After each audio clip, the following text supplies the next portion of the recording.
कि स्टूडेंट जो कहते हैं तुझसे नहीं होगा उनको भी करके दिखाएंगे। और आज हम आपका क्लास 10 हिंदी में पूरे के पूरे 7 नंबर इस वीडियो में कंप्लीट कराएंगे। अगर आप भी 18 फरवरी को क्लास 10 हिंदी का पेपर देने जा रहे हो ना, तो ये वीडियो एक बार जरूर देख लेना, क्योंकि इस वीडियो में मैं आपका 10th हिंदी में पूरे 7 नंबर इस वीडियो में कंप्लीट करवाने वाला हूं। आज के इस वीडियो में मैं आपको बताऊंगा कि क्लास 10 हिंदी में वो कौन से 5 सबसे महत्वपूर्ण निबंध हैं जिसको अगर आप पढ़ लेते हो ना तो आपका 7 नंबर कहीं नहीं गया। और साथ में मैं ये भी बताऊंगा कि आपको निबंध लिखना कैसे है। भाई आपको सब कुछ पता हो लेकिन जब निबंध लिखना ही नहीं पता है तो कैसे पूरे नंबर मिलेंगे, कैसे आपको हेडिंग डाल डाल के लिखना है, मैं इस वीडियो में बताने वाला हूं। तो क्लास 10 हिंदी के 5 सबसे इंपॉर्टेंट निबंध इस वीडियो में हम बताएंगे। 7 नंबर आज कंप्लीट कर लो। ऐसे लिखोगे जैसा मैं बताऊंगा तो पूरे नंबर आपको मिलेंगे। चलिए स्टार्ट करते हैं। अगर आप लोग चाहते हो कि मैं इसका पीडीएफ बिल्कुल फ्री में दे दूं ना, तो बस एक छोटा सा टास्क है, आप इस वीडियो को ज्यादा से ज्यादा लाइक करना। अगर इस वीडियो पर 100 लाइक्स आ गए ना, सिर्फ और सिर्फ 100 लाइक, और आप लोगों ने चैनल को सब्सक्राइब भी कर लिया ना, तो मैं इसका पूरा पीडीएफ फ्री में दे दूंगा। ठीक है, डिस्क्रिप्शन में या कमेंट में। लेकिन 100 लाइक आपको लाना है, चाहे अपने दोस्तों के साथ शेयर करो, वो करें, आपको ये टास्क पूरा करना है। बाकी भैया 90+ वाला टास्क हम आपको दिलाएंगे। तो देखो, सबसे पहले ये जान लो 5 वो कौन से निबंध हैं जो आपको जरूर पढ़ लेना है, यही बार बार आपके बोर्ड एग्जाम में आते हैं। उसके बाद में मैं आपको बताऊंगा निबंध को लिखना कैसे, वो भी मैं बताऊंगा, टेंशन मत लेना। सबसे पहला निबंध है बच्चों, प्रदूषण की समस्या तथा समाधान। देखो भैया, प्रदूषण जो है, पॉल्यूशन ना, ये एक बहुत बड़ी समस्या है। और आप सभी को पता है प्रदूषण जो है लगातार बढ़ता जा रहा है। क्यों? क्योंकि वृक्षों को लगातार काटा जा रहा है, पेड़ पौधे को कटाई हो रही है, क्योंकि जनसंख्या बढ़ रही है, लोगों को रहने के लिए जगह नहीं रहेगा तो पेड़ पौधे काटे ही जाएंगे। अब भैया वो काटे जाएंगे तो पर्यावरण प्रदूषित होगा, क्योंकि प्रदूषण को बचाने का सबसे आसान तरीका है वृक्षारोपण। ज्यादा से ज्यादा पेड़ पौधे लगाओ। ठीक है। दूसरा है विज्ञान वरदान या अभिशाप। मतलब विज्ञान जो है ये वरदान है या अभिशाप है, ये निबंध भी बहुत ज्यादा पूछा जाता है। आप लोग एक चीज जरूर कमेंट कर देना बच्चों कि इन 5 में से आपको कौन सा निबंध पता है। और मैं गारंटी लेता हूं यही 5 निबंध आप पढ़ के चले जाओ, आपको 7 नंबर कोई आपका काट ही नहीं सकता, ये गारंटी। आप प्रीवियस ईयर पेपर उठाकर देख लो, ये रिकॉर्ड बोलता है कि ये सब बहुत इंपॉर्टेंट है। तीसरा, छात्र और अनुशासन। मतलब छात्र और अनुशासन पर भी निबंध बहुत ज्यादा आता है। चौथा है आतंकवाद, समस्या और समाधान। भैया आतंकवाद जो टेररिज्म है ना, बहुत बड़ी समस्या है। सिर्फ हमारे इंडिया के लिए ही नहीं, ये पूरे विश्व के लिए एक बहुत बड़ी समस्या है आतंकवाद, यानी कि टेररिज्म। ठीक है, तो इस पर भी निबंध बहुत ज्यादा आता है। और स्वच्छ भारत अभियान, मतलब भारत को स्वच्छ बनाने के लिए अभियान, स्वच्छ भारत अभियान, इस पर भी निबंध बहुत ज्यादा आता है। निबंध लिखने का तरीका क्या है ये मैं बताऊंगा, लेकिन आज हम पढ़ेंगे प्रदूषण की समस्या पर निबंध। ये कई तरीके से आता है। देखो, प्रदूषण की समस्या और समाधान ऐसे भी आ सकता है, या पर्यावरण एवं स्वास्थ्य, या प्रदूषण तथा मानव समाज, या पर्यावरण प्रदूषण, या प्रदूषण की समस्या, ऐसे कुछ निबंध आता है। और ये निबंध 2016, 17, 18, 19, 20, 21, 22, 23, 24, 25 लगातार पूछा गया, तो 26 में क्यों नहीं आएगा भाई? आएगा ही आएगा। ठीक है, निबंध लिखने के तरीके बहुत सिंपल है। आपका हेडिंग जितना अच्छे से आप हेडिंग डाल डाल के लिखोगे ना, उतने चांसेस हैं कि आपको नंबर ज्यादा मिलेंगे। मतलब हेडिंग सबसे इंपॉर्टेंट है। सबसे पहले रूपरेखा डालना। रूपरेखा में जितने भी हेडिंग आपको रखने हैं, जैसे प्रस्तावना, फिर बीच में निबंध से रिलेटेड हेडिंग, फिर लास्ट में उपसंहार जरूर होना चाहिए। ठीक है, तो चलिए देखते हैं भैया। सबसे पहले हम रूपरेखा में, सबसे पहले हम जब निबंध लिखेंगे ना, रूपरेखा सबसे पहला हेडिंग होगा। कोई भी निबंध जब आप लिखो ना, एक रूपरेखा जरूर बना देना कि आखिर इस निबंध को लिखते समय मैं कौन कौन सा हेडिंग डालूंगा। रूपरेखा में हम वही लिखते हैं, तो ब्लैक पेन से रूपरेखा ऐसे डाल देना। देखो, सबसे पहला हेडिंग आपका रहेगा पर्यावरण प्रदूषण। ठीक है, जो भी आएगा जिस टाइप से, वही टाइटल पहले लिखना। ठीक है, उसके बाद में रूपरेखा में जैसे पहला हेडिंग हमारा प्रस्तावना रहेगा। कोई भी निबंध लिखो सबसे पहला हेडिंग प्रस्तावना रखिएगा। दूसरा हेडिंग आप जिस टॉपिक पर निबंध लिख रहे हैं उससे रिलेटेड हेडिंग, जैसे प्रदूषण पर लिख रहे हैं तो प्रदूषण का अर्थ, प्रदूषण के प्रकार, प्रदूषण की समस्या तथा इससे हानियां क्या हैं, समस्या का समाधान क्या है, उपसंहार क्या है, ये सब रहेंगे हेडिंग हमारे रूपरेखा में। ठीक है, समझ में आ रहा है? तो रूपरेखा में ये सारे हेडिंग रहेंगे जब हम निबंध लिखेंगे। अब इन्हीं एक एक हेडिंग को हम लिखते चले जाएंगे। सबसे पहला हेडिंग हम डालेंगे प्रस्तावना, तो ये आप लोग जरूर एक रूपरेखा बना लेना। उसके बाद में सबसे पहला हेडिंग होगा प्रस्तावना। अब प्रस्तावना में हम थोड़ा पर्यावरण प्रदूषण के बारे में बताएंगे। देखो, प्रस्तावना हेडिंग है, आज का मानव औद्योगिकरण के जंजाल में फंसकर स्वयं भी मशीन का एक ऐसा निर्जीव पुतला पुर्जा बनकर रह गया है कि वह अपने पर्यावरण की शुद्धता का ध्यान भी नहीं रख सका।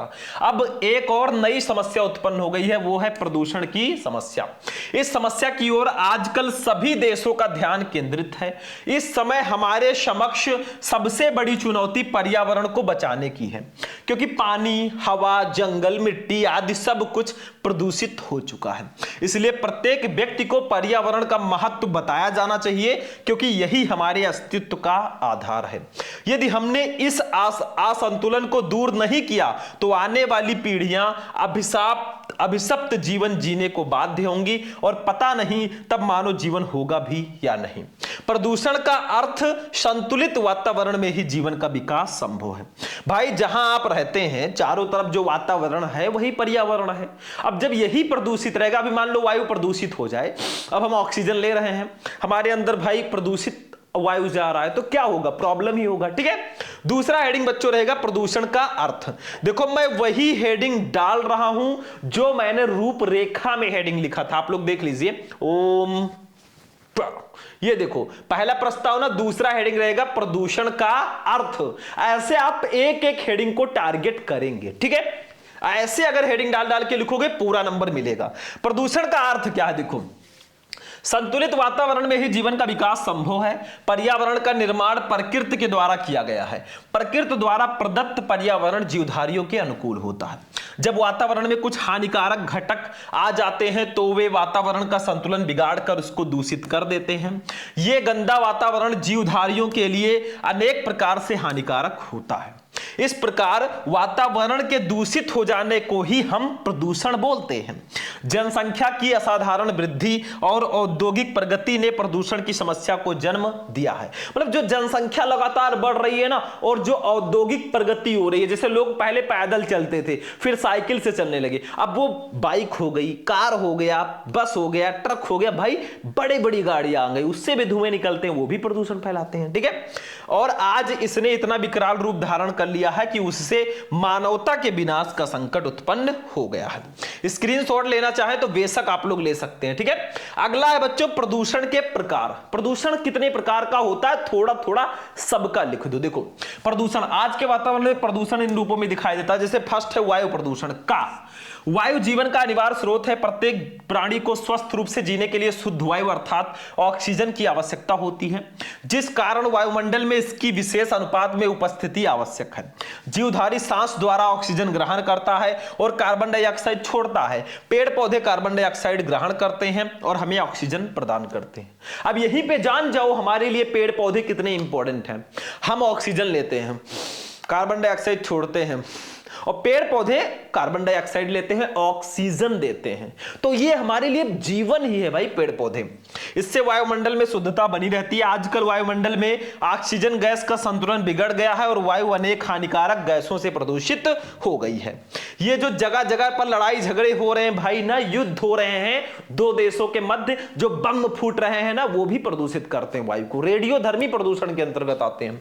खा जल प्रदूषण। जल को जीवन कहा जाता है और यह भी माना जाता है कि जल में ही सभी देवता निवास करते हैं। इसके बिना जीव जंतु और पेड़ पौधे का भी अस्तित्व नहीं है। फिर भी बड़े बड़े नगरों के गंदे नाले और सीवर नदियों में मिला दिए जाते हैं।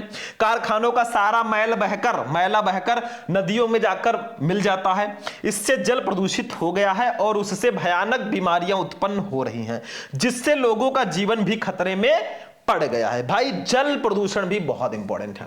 ध्वनि प्रदूषण एक नई समस्या है भैया, जो डीजे उजे पे डांस करते हैं ना ऐसे ऐसे, वो भी प्रदूषण के अंतर्गत आता है। देखो ध्वनि प्रदूषण भी आज की नई समस्या, इसे वैज्ञानिक प्रगति ने पैदा किया है। मोटर कार, ट्रैक्टर, जेट विमान, कारखानों के सायरन, मशीनें, लाउड स्पीकर ध्वनि के संतुलन को बिगाड़कर ध्वनि प्रदूषण उत्पन्न करते हैं।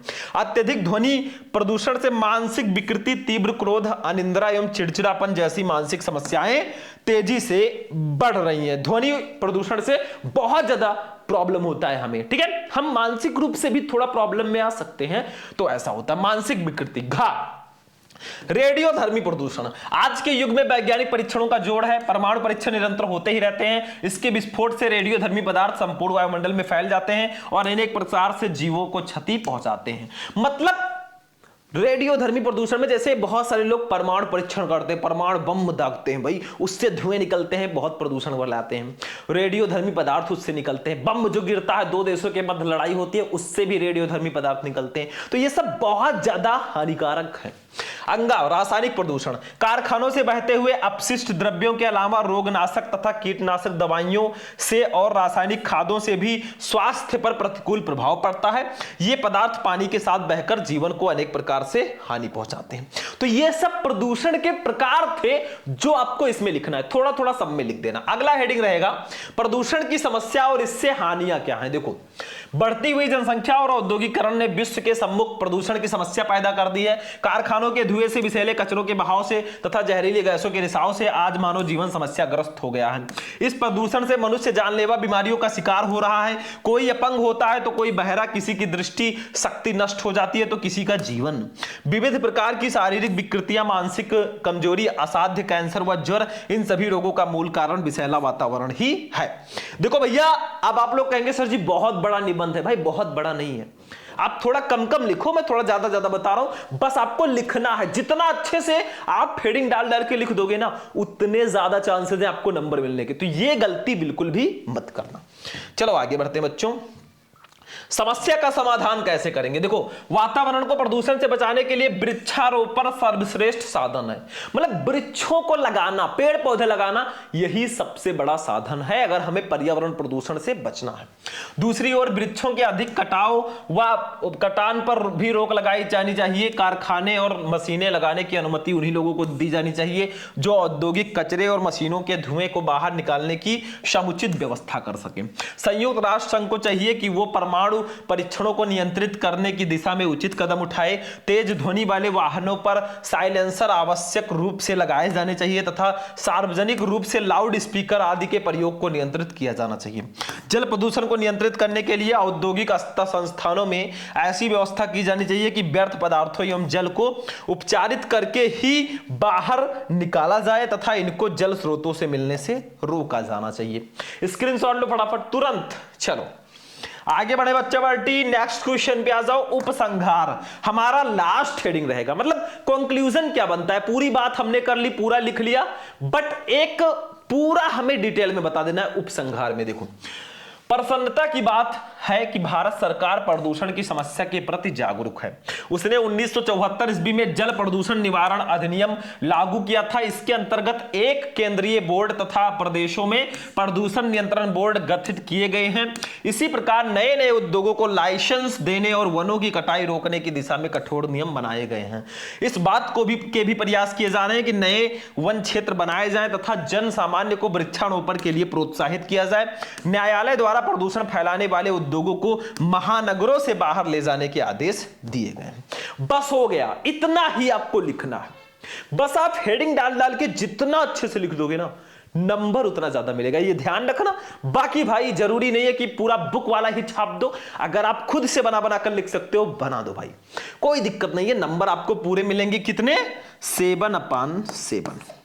तो आज का निबंध आपको कैसा लगा? आई होप कि आपको क्लास 10 हिंदी के टॉप 5 निबंध भी पता चल गए, कैसे लिखना है वो भी पता चल गए। अरे और क्या चाहिए भाई जिंदगी के लिए। तो जाते जाते इस वीडियो को लाइक करना, चैनल को सब्सक्राइब कर लेना। चलते हैं, फिर मिलेंगे किसी नेक्स्ट वीडियो में नेक्स्ट टॉपिक के साथ। तब तक के लिए बाय बाय।